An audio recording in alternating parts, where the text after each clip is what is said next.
BDA ಮನೆಗಳು ವಿಶ್ವಾಸದ ನೆಲೆ, ಕೈಗೆಟುಕುವ ಬೆಲೆ. ಬಿಡಿಎ ಫ್ಲಾಟ್ ಮೇಳ, ವಿಲ್ಲಾಗಳು ಮತ್ತು ಫ್ಲಾಟ್ಗಳಿಗೆ ಸ್ಥಳದಲ್ಲೇ ಬುಕಿಂಗ್. ಡಿಸೆಂಬರ್ 6 ಮತ್ತು 7ರಂದು ಕಣಿಮಿಣಿಕೆ, ಹುಣ್ಣಿಗೆರೆ. ಗ್ರಾಹಕರು ಎಲ್ಲಾ ಬಿಡಿಎ ಯೋಜನೆಗಳಲ್ಲಿ ಲಭ್ಯವಿರುವ ಫ್ಲಾಟ್ಗಳನ್ನು ಖರೀದಿಸಬಹುದು.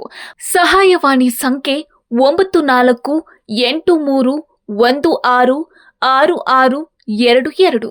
ಉಪ ಲೋಕಾಯುಕ್ತರ ಹೇಳಿಕೆಯಿಂದ ರಾಜ್ಯ ರಾಜಕೀಯ ಕಂಗಾಲಾಗಿದೆ. ಇವರ ಹೇಳಿಕೆ ಬೆನ್ನಲ್ಲೇ ಕಾಂಗ್ರೆಸ್ ಮೇಲೆ ಬಿಜೆಪಿ ಮುಗಿಬಿದ್ದಿದೆ.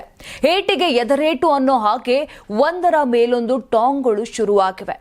ರಾಜ್ಯದಲ್ಲಿ ಭ್ರಷ್ಟಾಚಾರ ಹೆಚ್ಚುತ್ತಿರುವ ಬಗ್ಗೆ ಉಪ ಲೋಕಾಯುಕ್ತ ನ್ಯಾಯಮೂರ್ತಿ ಬಿ ವೀರಪ್ಪ ವ್ಯಕ್ತಪಡಿಸಿದ ಕಳವಳ ರಾಜಕೀಯ ವಲಯದಲ್ಲಿ ಹೊಸ ಚರ್ಚೆಗೆ ಕಾರಣವಾಗಿದೆ.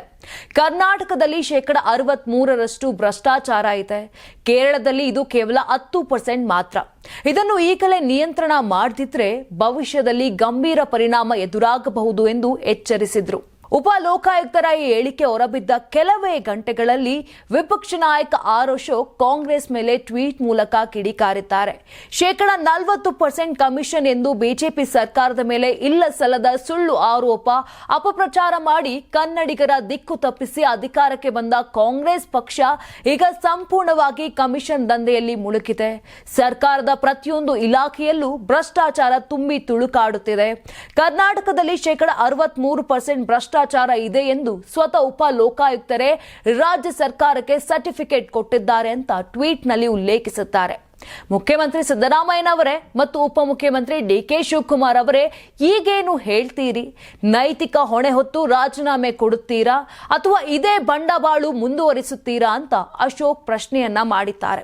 ಇದೇ ವೇಳೆ ಕಾಂಗ್ರೆಸ್ ಹಿಂದೆ ಪಡೆದಿದ್ದಂತ 136 ಸ್ಥಾನಗಳ ಮೇಲೆ ವ್ಯಂಗ್ಯವಾಡಿದಂತ ಅಶೋಕ್ ಈಗ ವಿಧಾನಸಭೆ ವಿಸರ್ಜಿಸಿ ಚುನಾವಣೆ ನಡೆದರೆ ಕಾಂಗ್ರೆಸ್ಗೆ 36 ಸೀಟು ಬರುವುದಿಲ್ಲ, ಇದು ನನ್ನ ಗ್ಯಾರಂಟಿ ಎಂದಿದ್ದಾರೆ. ಈಗ ಕಾಂಗ್ರೆಸ್ ಆಡಳಿತದಲ್ಲಿರುವ ಸಂದರ್ಭದಲ್ಲಿ ಉಪ ಲೋಕಾಯುಕ್ತರು ರಾಜ್ಯದ ಭ್ರಷ್ಟಾಚಾರ ಮಟ್ಟ ಕುರಿತು ನೀಡಿರುವ ಹೇಳಿಕೆ ಮತ್ತೆ ರಾಜಕೀಯ ವಲಯದಲ್ಲಿ ಭಾರಿ ಚರ್ಚೆಗೆ ಕಾರಣವಾಗಿದೆ.